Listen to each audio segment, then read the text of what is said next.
En este tercer bloque, magistrada, me gustaría mucho que nos hablaras un poco más de ti. ¿Podrías comentarnos cuáles han sido los 5 momentos más significativos en tu vida?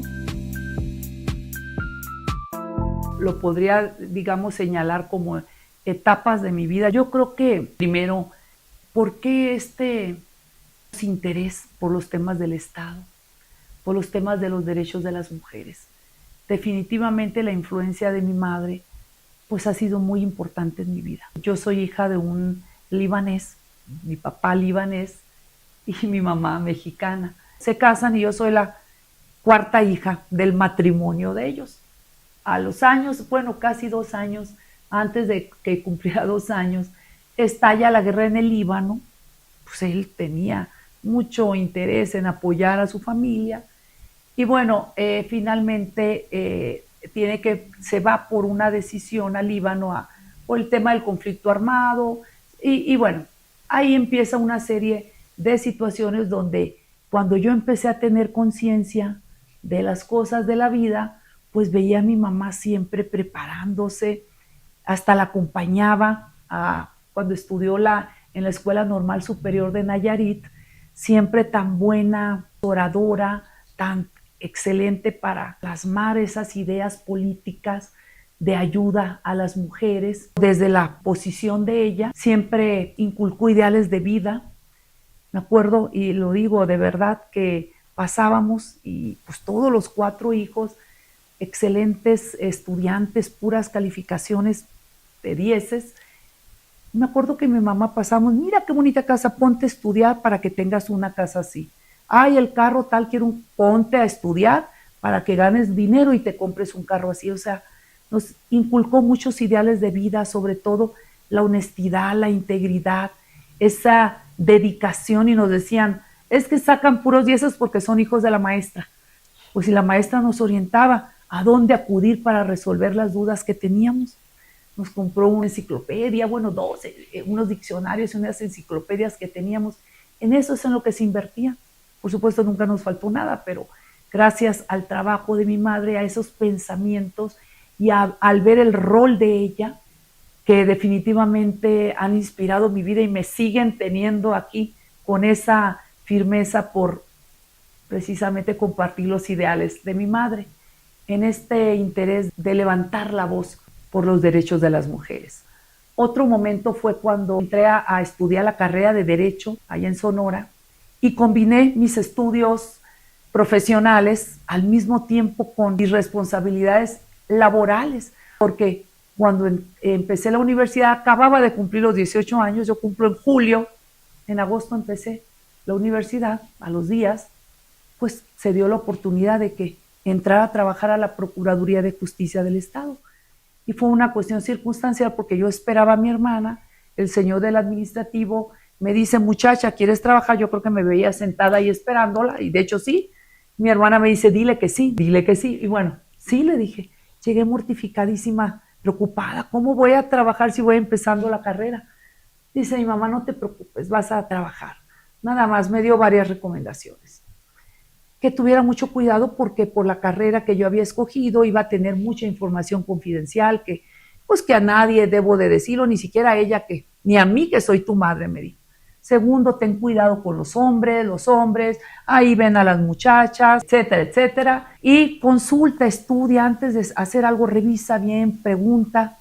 Y así empecé a generar mi trayectoria profesional, pues siempre enfocada, iba a la escuela a estudiar, a tomar las clases y a hacer los exámenes, y al mismo tiempo empecé a ascender, a tener trabajo, siempre ascendiendo, cumpliendo con estos deberes. Y ahí es donde primero empiezo en la Procuraduría y veía yo, observaba esas historias de vida en los expedientes, pero cómo al final eran las mujeres que no se cansaban de ir semana tras semana a pedir que se apoyara a sus hijos o a su esposo que estaba en la cárcel. Quienes lo hacían, quienes clamaban justicia, eran las mujeres, y yo lo observaba. Y veo ahora, también lo hemos comentado, pues en el caso de las madres buscadoras, están las madres buscadoras, las defensoras de los derechos humanos, pues son las mujeres. También hay hombres, definitivamente. Digamos, el segundo momento de mi vida, cómo decido estudiar Derecho.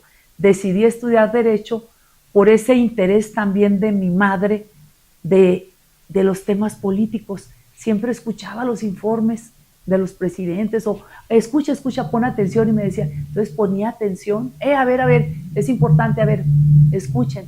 Entonces así empecé a involucrarme, a escuchar los informes, porque estaba ella, yo estaba ahí a un lado, le gusta mucho la política todavía, y pues ahí es donde empecé también mi interés por los temas de Estado. Me acuerdo inclusive algunas frases de presidentes de la República y que yo no entendía y por qué aplauden y por qué el otro grita, como eran antes los informes. La dedicación y la pasión por el derecho la tenía clara desde que estaba en la secundaria, que me pasaba horas escuchando los temas con mi mamá, a un ladito de mi madre. Entonces yo ya tenía claro cuando estudié la carrera de Derecho, que yo ya iba a estudiar Derecho, pero desde la secundaria. Recuerdo que en la preparatoria me decían, estudia contabilidad. No quiero contabilidad, yo voy a estudiar Derecho. ¿Eres muy buena para contabilidad? Pues yo voy a estudiar Derecho. Entonces mi vocación la tuve clara desde muy jovencita. Y ese es el segundo momento importante. Yo creo que el tercer momento importante en mi vida fue cuando, bueno, también implicó un parteaguas también en mi vida. Bueno, me casé, empecé a trabajar en una relación de muchos años, de mucha estabilidad, pero bueno, a veces las circunstancias de la vida pues hacen que tengamos que tomar decisiones y bueno, tengo mis 2 hijos, este fue un desafío importantísimo. Yo creo que el momento más bello de mi vida definitivamente son mis hijos, mi matrimonio, tener a mi familia, hacer todo ya encauzado con un propósito de hacer personas buenas, hombres buenos para la sociedad, para México. Entonces entender, interesarme más porque las cosas funcionen bien, para que se hagan las cosas bien, para dejar un buen gobierno, una buena ciudad, un buen país, para que también vivan mis hijos y puedan desarrollarse con las personas, con sus amigos. Entonces ya empecé a ver las cosas también desde una perspectiva ya con una responsabilidad, porque al ser parte de la sociedad pues me interesaba también por mis hijos que las cosas se hicieran bien. En Sonora hicimos la política pública de seguridad pública y para mí era muy importante, pero mucho del interés era también, bueno, mis hijos, o sea, y yo como servidora pública, ¿qué responsabilidad tengo aquí? ¿Qué tengo que hacer como, digamos, funcionaria pública? ¿Qué tengo que hacer? Pues tengo que hacer las cosas bien porque al final a los hijos los van a respetar, los van a considerar, pues por la buena conducta, las buenas acciones que tengamos los padres. Después yo creo que fue cuando llegué a este tribunal, acababa de divorciarme, se da la oportunidad de ser magistrada de sala regional y bueno, implicó también un tema difícil porque pues llegar sola a poner una casa, pues pude hacerlo con mis hijos, instrumentar para que se pongan a estudiar, a encauzarlos, pues lo hice, claro con dificultades, pues porque ya no tienes ayuda, pero al final de cuentas lo hice. Pues también otro cambio, otra vez cambiarme, otra vez poner otra casa, qué complicado, pero ponlo rapidísimo. Entonces, pues al final de cuentas, asegurar esa resiliencia de mis hijos en los cambios de vida, porque pues me tenían que estar conmigo, tenían que seguirme, que tenía que estar atenta a que también cumplieran sus objetivos, sus propósitos, pero implicaban cambios que también, pues trabajar para que tengan esa capacidad de asumir y poder superar, sobreponerse ante los desafíos que implican los cambios de ciudad, de amistades, de escuelas, de vida. Entonces, pues al mismo tiempo trabajar y al mismo tiempo yo prepararme emocionalmente para estar bien, estable, fuerte emocionalmente y poder así conducir a mis hijos de la manera más inteligente para que ellos, digamos, salieran adelante lo mejor posible. Y así ha sido. Entonces, pues en eso ya estando aquí, pues yo decidí volver a contraer nupcias, me casé de nuevo con una persona que ya estaba alejada de la vida pública, una persona retirada del trabajo como militar del Estado mexicano, finalmente abogado, ya en cuestiones privadas propias. Y yo creo que otro momento es este, donde bueno, ya Tengo 13 años como magistrada de sala superior, 15 años como magistrada en el Tribunal Federal de Justicia Administrativa, donde ya después de avanzar tanto en los temas de derechos humanos, de control constitucional, los temas de igualdad, los temas de perspectiva de género en políticas públicas, en las sentencias, entonces ya vas desarrollando otro tipo de habilidades, otro tipo de conocimientos, y pues llega un momento donde digo, aquí estamos, ¿qué más sigue? ¿Qué hago? Si México me ha proveído, me ha dado tanto, me dio la oportunidad de estudiar, me dio la oportunidad de formarme hasta el doctorado en la UNAM, donde hice una tesis doctoral con mención honorífica, que me dieron una mención honorífica, donde creo los fundamentos de una teoría jurídica, que le llamé la teoría de la remediación de la actividad irregular del Estado. Para mí fue muy satisfactorio crear esta teoría jurídica, inédita en México, de hecho en el mundo, de hecho inédita, que me dieron un reconocimiento en el Instituto Nacional de Derechos de Autor, ahí lo tengo, pero el tema es qué contribuciones hacemos a la ciencia jurídica, al Estado mexicano, con la formación que tenemos aquí. ¿Qué más puedo hacer por mi país? Pues bueno, ahorita estoy en el momento en el que desde la trinchera en la que me encuentre, yo voy a seguir aportando a mi país, porque esto que vemos, donde vemos dónde falla,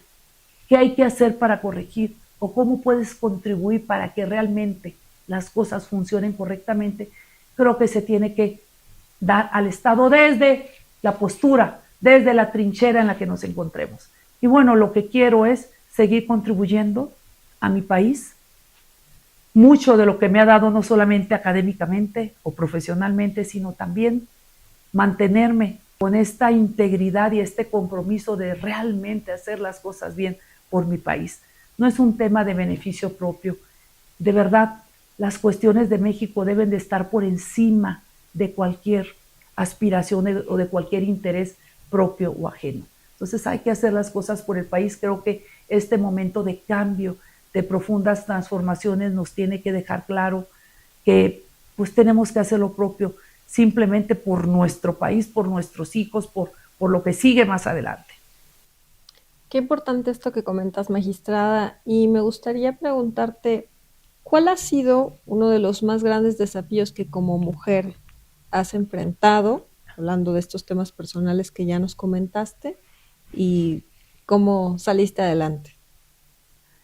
Bueno, yo creo que estar en un órgano jurisdiccional, en el órgano de gobierno, aquí en la Sala Superior del Tribunal Federal de Justicia Administrativa, donde solamente éramos 2 mujeres en el pleno por muchísimos años y seguimos en el pleno jurisdiccional siendo 2 mujeres, realmente pues ha sido un desafío, porque ahí es donde empecé a ver muchas cosas, a vivir muchas cosas directamente y desde la comisión, a ver que lo mismo que vivía yo se reflejaba o vivían otras mujeres del tribunal, ya sea magistradas o secretarias o en su caso oficiales, lo que sea, pero también otras compañeras en otros tribunales, en los tribunales del Poder Judicial de la Federación, en los otros tribunales administrativos locales, en cualquier otro tribunal, no solamente era yo.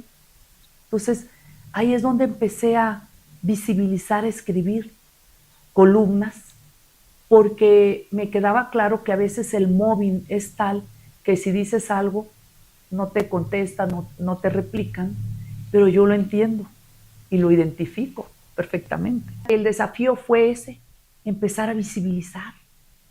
Antes, al principio, cuando entré yo aquí, todo el mundo decía, está la consideración, la ponencia de los señores magistrados, y si no, pues ahí vean, no sé si haya evidencias, grabaciones. Ahora ya dicen, está a consideración de las y los señores magistrados. Pues el desafío fue durante todos estos años una lucha contracorriente que apenas tú sabes y pues quienes me han acompañado en esto, pero pues es muy satisfactorio que pues todos mis compañeros del pleno pues realmente pues siempre nos apoyan, han entendido, se han sensibilizado y pues esto es parte de decir que hemos cumplido con este deber cuando llegué a la sala superior, de sembrar la semilla de la igualdad para que esta semilla crezca y dé frutos, crezca con esta labor de capacitación, con esta labor de sensibilización permanente, constante. Así es, magistrada. Y bueno, me gustaría, ya es que ya comentó un poco, ¿no? Sobre cómo usted logró salir adelante en estos desafíos, cómo enfrentó estas situaciones complicadas con un tema que tiene tantas resistencias como es la igualdad entre mujeres y hombres. Pero bueno, me gustaría que le enviara un mensaje a estas mujeres que nos están viendo y también siquiera a los hombres, ¿no? Orientado justo a eso, a qué pueden hacer para que no estén viviendo una situación de violencia o cuando la estén viviendo, cómo hacer para dejar de vivirla. Definitivamente tenemos que tener conocimiento e información. Hay que acercarnos a las áreas que pueden orientar sobre qué hacer. Yo creo que las mujeres, por supuesto, levantar la voz, identificar en ese momento, pero sí de una manera propositiva, de una manera constructiva. Yo lo hice levantando la voz y contracorriente con mucha fuerza, que implicó mucho desgaste. Pues tuve que luchar y defenderme y levantar la voz y hacerme muy fuerte, de modo que ahorita digo, pónganme un ejército enfrente y pues bueno, definitivamente conocer, allegarse de la información, acercarse a quien te pueda orientar, visibilizar, pero en ánimos de corregir, una cuestión preventiva propositiva. A los hombres también, que quede claro, o sea, necesitamos que mujeres y hombres hagamos esto. Los temas de derechos humanos no son exclusivos de mujeres, son de hombres. A los hombres, por supuesto, también que se preparen, que se capaciten, que se conviertan en verdaderos promotores del derecho a la igualdad y la no discriminación.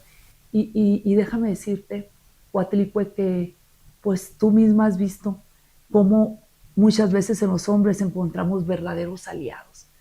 Tenemos compañeros, verdaderos aliados de estos temas de derechos de las mujeres. Entonces a mujeres y a hombres nos corresponde, nos identifica lo mismo, que es vivir en una sociedad donde cada quien pueda desarrollar sus proyectos de vida libremente, sin violencia, sin discriminación.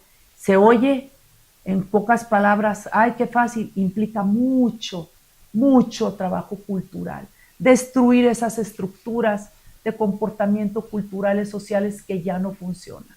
Se requiere políticas en todos los aspectos, pero sobre todo se requiere decisión. No es posible que veamos a muchas mujeres marchando, inconformándose, porque no hay justicia. Tenemos que ser más empáticos, entender la situación que viven las mujeres y las niñas en el mundo y también en México. Tenemos que ser más sensibles, conocer las realidades de las personas para que desde cualquier esfera hagamos lo propio, contribuyamos. Entonces yo digo que sí, qué buena pregunta, es de mujeres y hombres, pero a los hombres les corresponde también detenerse, pensar, capacitarse y visibilizar. ¿Cuándo? Porque a veces sin siquiera saberlo ellos, pues incurren en violencias, ya sea micromachismos o violencia simbólica, de esa que pasa desapercibida, que se da sin testigos de manera oculta y se basa en la descalificación del dicho de la víctima. Entonces, pues es una tarea de compromiso. Yo creo que en la medida que empecemos a, por lo menos, aceptar, tomar esa decisión de hacer eso, de dar ese paso hacia la igualdad de derechos, ni más ni menos. La igualdad pues genera paz y todos vamos a poder seguir avanzando. Magistrada, bueno, pues con esto terminaríamos esta entrevista y me gustaría, pues si usted quiere comentar o darle un último mensaje a la audiencia, adelante. Pues muchísimas gracias a ti, Coatlicue, por todo el trabajo que por todo el trabajo que nos has dado aquí en esta institución. Gracias a ti por esa aportación que ha dejado una huella muy importante en el tribunal. Yo les diría a las personas que pues como autoridades tenemos un compromiso y de verdad hemos actuado con esa responsabilidad que amerita el tema, con un orden, con un método de ir guiando las acciones. Ojalá que las personas del tribunal también digamos, tomen estas herramientas que les demos, digamos, hagan propio este conocimiento que se les facilita por diversas herramientas que tú has hecho posible que se tengan en el tribunal, como son los cursos de capacitación que nos apoya la Secretaría de Desarrollo Social, y otros cursos que tenemos, o talleres con el INMujeres, La SEAP. la CEAP, que es la Comisión Ejecutiva de Atención a Víctimas, pues decirles que el compromiso está. Y bueno, a mí me da mucho gusto tener esta entrevista con Coatlicue, porque pues ella ha sido, yo creo que ya lo dije, no solamente el pilar fundamental, sino este compromiso en la lucha de las mujeres, de los derechos de las mujeres y de nuestras compañeras, inclusive compañeros, porque también han venido hombres y atendemos a los hombres también por temas de violencia. Pues sabes que yo creo que nos sentimos satisfechas de haber hecho este trabajo en equipo, porque no es trabajo mío, es un trabajo en equipo. Coatlicue trabajando y yo luchando porque se hagan las cosas, pues hicimos un equipo, una mancuerna, porque siempre he dicho que el trabajo en equipo permite que personas sencillas como ella, como yo, como quienes han integrado la comisión, pues podamos producir resultados impresionantes. Entonces, pues realmente esto de lo que me has preguntado, mucho es mérito tuyo, muchos son logros que tú has obtenido aquí. Muchas gracias, magistrada, y mérito también de pues, las compañeras y compañeros que nos apoyan en las salas regionales, del equipo que tenemos de trabajo aquí mismo en la Secretaría Técnica. Y bueno, pues la verdad es que ha sido un privilegio trabajar con la magistrada Morri bajo su dirección, ¿no? Todos estos años, y pues qué más está por venir. Entonces, pues yo quisiera con esto cerrar el programa, agradecerles, y bueno, pues aquí están nuestras redes sociales, van a aparecer. Si quieren hacer algún comentario adicional o alguna pregunta que le quieran formular a la magistrada, si quieren otra emisión, ¿no? También para continuar y que pueda profundizar algún tema de estos que comentó, porque pues como ella misma dijo, son muy amplios y algunas ideas quizá ya habría querido, como comentó al principio, explorarla un poco más y no se pudo. También háganoslo saber. Si tienen dudas también sobre las actividades que tiene la comisión, están en sus redes sociales y en el micrositio de la comisión. Muchas gracias.